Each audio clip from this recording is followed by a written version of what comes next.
একটা দেশ, যে দেশের অর্থনীতি খুব একটা শক্তিশালী নয়, যে দেশ প্রায় পুরো পৃথিবী থেকেই নিজেকে আলাদা করে রেখেছে, কিন্তু সেই দেশের হাতেই রয়েছে বিশাল সেনাবাহিনী, ক্ষেপণাস্ত্র এবং পারমাণবিক অস্ত্র।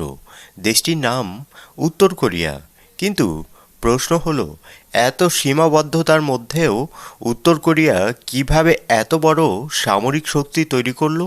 আর সত্যিই কি দেশটি যতটা ভয়ঙ্কর বলে মনে হয় ততটাই শক্তিশালী? চলুন ফিরে যাই একটু ইতিহাসে। দুই কোরিয়ার গল্প। দ্বিতীয় বিশ্বযুদ্ধের পর কোরীয় উপদ্বীপ দুই ভাগে বিভক্ত হয়ে যায়। উত্তরে তৈরি হয় উত্তর কোরিয়া আর দক্ষিণে তৈরি হয় দক্ষিণ কোরিয়া। 1950 সালে শুরু হয় ভয়াবহ কোরিয়ান যুদ্ধ। উত্তর কোরিয়ার পাশে ছিল চীন ও সোভিয়েত ইউনিয়ন। অন্যদিকে দক্ষিণ কোরিয়ার পাশে দাঁড়ায় যুক্তরাষ্ট্রসহ জাতিসংঘের বাহিনী। 1953 সালে যুদ্ধবিরতি হয়, কিন্তু দুই দেশের মধ্যে কোনো পূর্ণাঙ্গ শান্তি চুক্তি হয়নি। অর্থাৎ যুদ্ধ থেমেছে, কিন্তু শত্রুতা শেষ হয়নি। আর এই ভয় থেকেই উত্তর কোরিয়া ধীরে ধীরে নিজের সামরিক শক্তিকে আরও বাড়াতে থাকে। বিশাল সেনাবাহিনী। উত্তর কোরিয়ার সবচেয়ে বড় শক্তিগুলোর একটি হলো তাদের বিশাল সামরিক বাহিনী। সেনার সংখ্যা দিয়ে দেশটি বিশ্বের অন্যতম বড় সামরিক বাহিনী গড়ে তুলেছে। কিন্তু শুধু সেনা বেশি থাকলেই তো একটি দেশ শক্তিশালী হয় না। প্রয়োজন আধুনিক অস্ত্র, বিমান, নৌবাহিনী, ক্ষেপণাস্ত্র এবং প্রযুক্তি। আর এখানেই উত্তর কোরিয়ার সবচেয়ে গুরুত্বপূর্ণ অধ্যায় শুরু হয়। 2006 সালে উত্তর কোরিয়া প্রথম পারমাণবিক পরীক্ষা চালায়। এরপর আরও কয়েকটি পরীক্ষা চালানো হয়। সঙ্গে তৈরি হতে থাকে বিভিন্ন ধরনের ব্যালিস্টিক ক্ষেপণাস্ত্র। কিছু ক্ষেপণাস্ত্র স্বল্প দূরত্বের জন্য, আবার কিছু অনেক দূর পর্যন্ত যাওয়ার জন্য তৈরি। এমনকি উত্তর কোরিয়া আন্তর্মহাদেশীয় ব্যালিস্টিক ক্ষেপণাস্ত্র বা সিএমবি ও পরীক্ষা করেছে। আর এই কারণেই উত্তর কোরিয়া শুধু দক্ষিণ কোরিয়ার জন্য নয়, পুরো বিশ্বের জন্যই একটি বড় নিরাপত্তা উদ্বেগ। কিন্তু আসল রহস্য এখানেই। উত্তর কোরিয়া পৃথিবীর সবচেয়ে গোপনীয় দেশগুলোর একটি।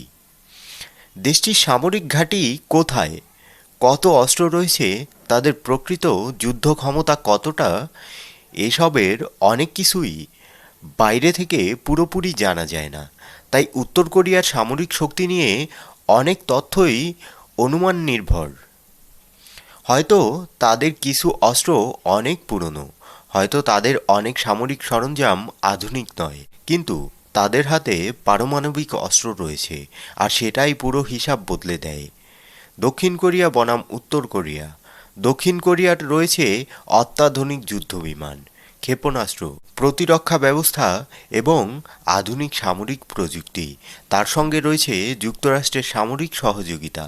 অন্যদিকে উত্তর কোরিয়ার রয়েছে বিশাল সেনাবাহিনী এবং ক্ষেপণাস্ত্র ও পারমাণবিক সক্ষমতা।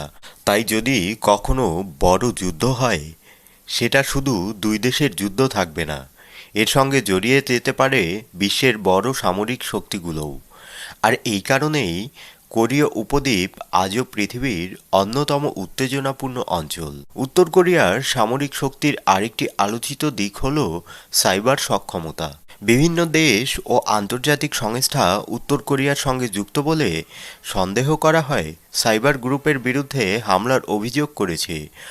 অর্থাৎ আধুনিক যুদ্ধ এখন শুধু বন্দুক আর ক্ষেপণাস্ত্রের মধ্যে সীমাবদ্ধ নেই, কম্পিউটার এবং ইন্টারনেটও হয়ে উঠতে পারে যুদ্ধের অস্ত্র। তাহলে উত্তর কোরিয়া আসলে কতটা শক্তিশালী? সত্যি বলতে, উত্তর কোরিয়া যুক্তরাষ্ট্র, চীন বা রাশিয়ার মতো সামরিক শক্তির অধিকারী নয়। তাদের অনেক সামরিক সরঞ্জাম পুরনো, অর্থনৈতিক সীমাবদ্ধতাও রয়েছে, কিন্তু তাদের শক্তির মূল জায়গা হল বিশাল সেনাবাহিনী, ক্ষেপণাস্ত্র এবং পারমাণবিক অস্ত্র। আর সবচেয়ে বড় বিষয়, আমরা এখনও পুরোপুরি জানি না তাদের প্রকৃত সামরিক সক্ষমতা কতটা। উত্তর কোরিয়ার গল্প শুধু অস্ত্রের গল্প নয়, এটা ভয়, রাজনীতি, প্রযুক্তি আর ক্ষমতার গল্প।